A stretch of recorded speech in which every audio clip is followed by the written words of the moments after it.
Good evening, everyone. I'm Achala Dissanayake from Aventrio. A bit about myself. I have somewhat experience with blockchain-related development, mostly related to Ethereum. However, I have a very little experience with uPort. So I recently worked with Chim for a project, and we managed to integrate uPort to that. So I think this will be more related to developers like who are trying to get started with decentralized ID and mostly with uPort. We'll go. So Tim gave a great explanation about what is DID. In brief, basically, it's a self-sovereign identity that basically the user should have the control for his information and all the details, not a third party like what we have these days. So what is uPort? uPort is it's basically, we can call it as a DID provider, and it's not only a DID provider, but it has some more features as well. We'll talk about it. uPort identity can be used to represent a person or maybe an organization or any entity. So when we say represent an entity, at its basic level, uPort identity is an Ethereum address. So because to provide decentralized ID, there should be some infrastructure. So what uPort is using is the Ethereum blockchain. This is how it looks like. I think Jim also kind of explained this structure.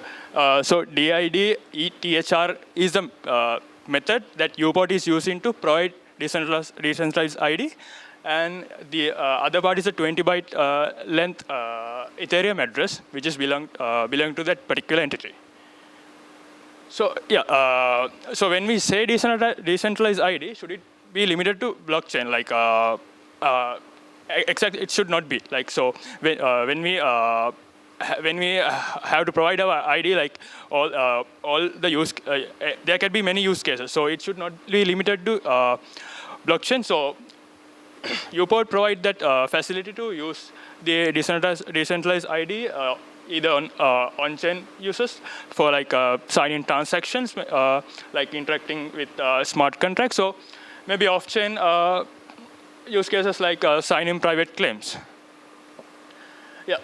So so Jim explains most of these people are if they try to use a web application, they would if they have the option login with Facebook or login with Google, they are more most of the time people try to use that option because it's easy. You don't have to provide another password, you don't have to remember that password and all. And so with decentralized ID, if you are not getting that facility, and it will be troublesome. So uPort provide the ability to interact with decentralized apps with the experience the Google or Facebook giving nowadays. So you can basically interact with any application just clicking connect with uPort or login with uPort or something. So that's for users. And how about developers? Is it more troublesome? Do you have to worry about how all these decentralized nature is going to be in the application also? But it's not really not like that. For basically for the application developers, you can focus on you can use the tool uPort, and basically it will be more or less using Facebook integration of Facebook login. So when you are integrating Facebook login, what you have to do is create a Facebook app and get the ID and configure them all. And maybe it's more easy when it comes to uPort. You have to set up the uPort app and initialize the uPort connect object, and just you have to request details from the user. So user will use his some uPort client. Most of the time it's the mobile client, and he'll provide you the details. So yes, uPort has made it easy for developers to integrate decentralized ID for web applications. So when you talk about uPort integration, there are like few main libraries to talk about. uPort Connect, and it's the most easiest way to connect DID uPort with your application, and it's basically for client-side apps. And when we say decentralized apps, most of the time they are only client-side, but it can also be used as used for server-side user login as well with uPort credentials library. And with uPort Connect and credentials, like they provide default QR codes and messages, and if you want to customize them, you can use the library uPort Transport. So it set up communication channels between your application and the uPort client. So I'll talk only about uPort Connect today. The implementation is like JavaScript implementation is there's a npm library already there. So what you have to do is install that npm library, and that handles user logins and transaction signing, and also when you deploy the web application, it may be some people may be accessing it through desktop browser, or some people may be accessing it through mobile browser. So uPort Connect library provide facility to for the users to use it both in mobile browsers as well as in desktop browsers. So what you have to do is first go and create a app in uPort developer portal. That's developer.uport.me, and it will give you the app details, and you can start building the app using the uPort Connect library install. So this is a basic code snippet to how to integrate login. So what you have to do is this is for a JavaScript front end. Basically, you have to import, and then you have to initialize the connect object using the uPort app details. And then what you have to do is send a request disclosure request. That's mean you are asking for user to reveal your information, and once then it will send a push notification, or maybe if you haven't interacted before, it will show up a QR code. And once the user have approved the sharing information, it will call the callback function, and you can use the user's data. So there are a few uPort principles. I think the first two is basically discussed under decentralized ID in Tim's presentation. So basically what it says, no personal identity information should ever live on blockchain. That means your personal information should not be out there, but it should be with you.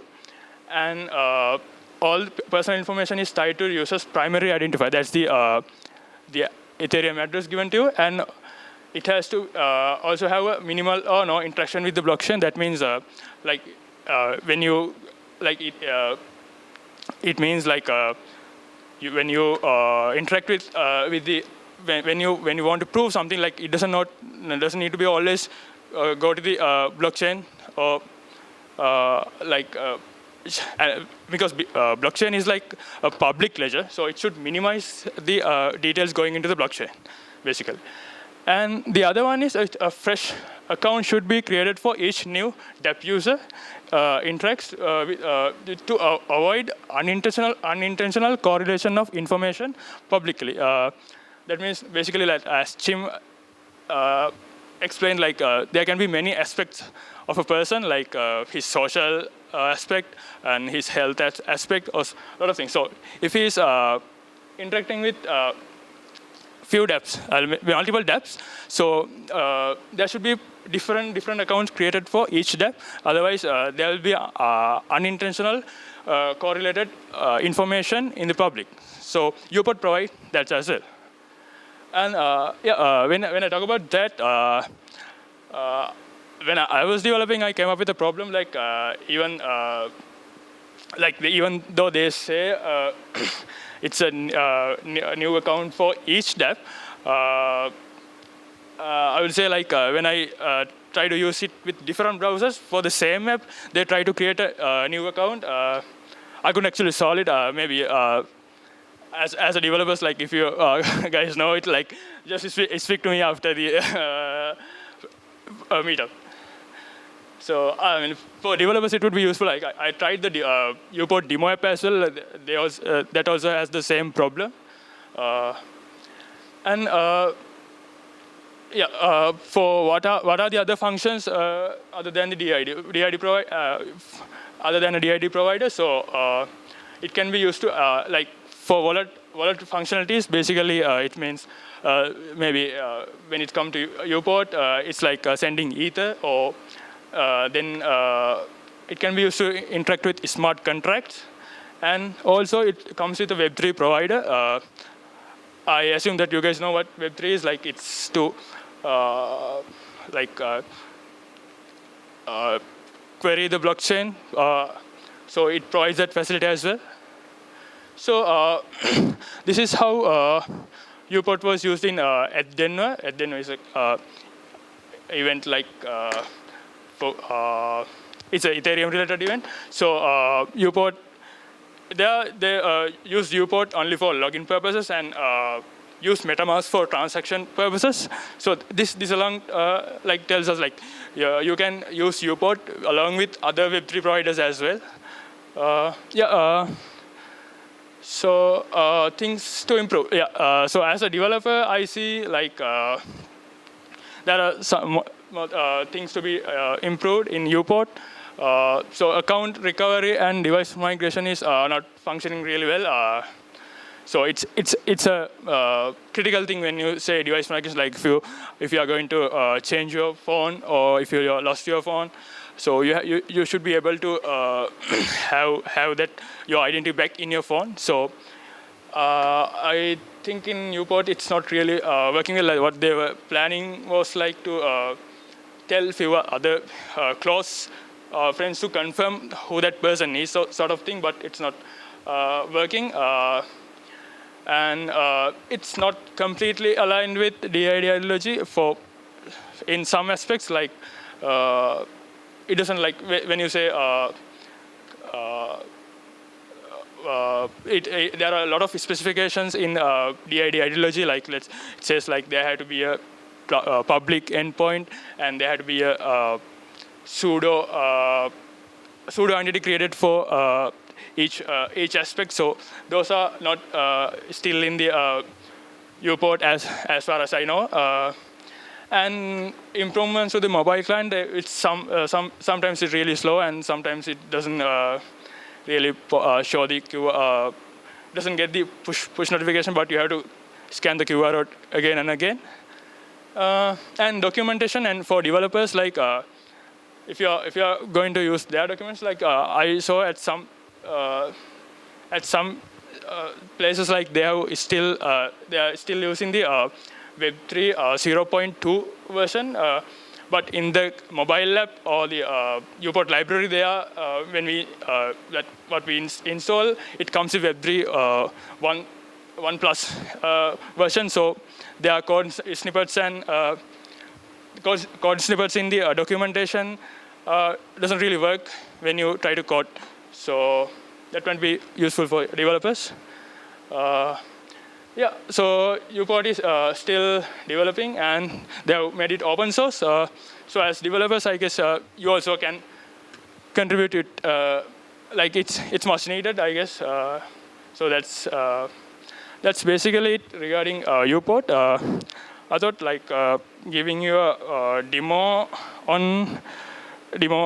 regarding what we implemented together with Fidance. So let me see.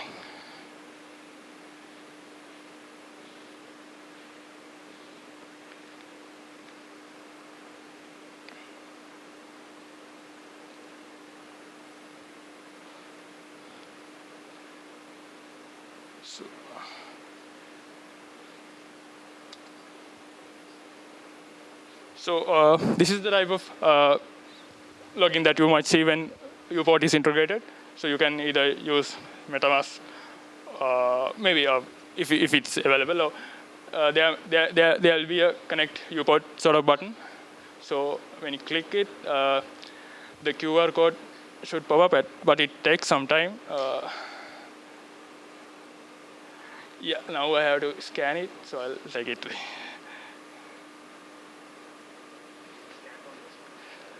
Stupid.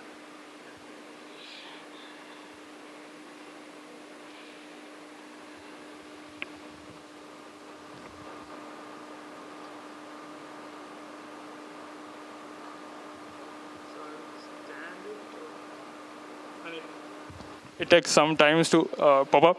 I don't know. It's really slow, maybe. Yeah, now it comes like pop up saying share your information.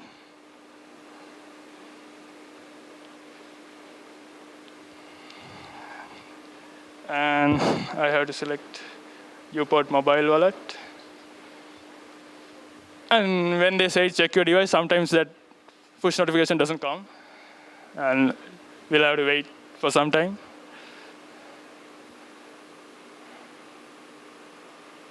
Yeah, it came this.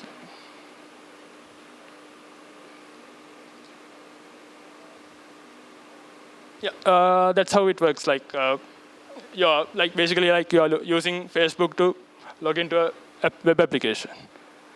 Yeah, that's basically it. If you have any question, like we can discuss in the QA session. As I said, I'm no expert in uPort, but I have some experience. Like, we'll see. Thank you very much.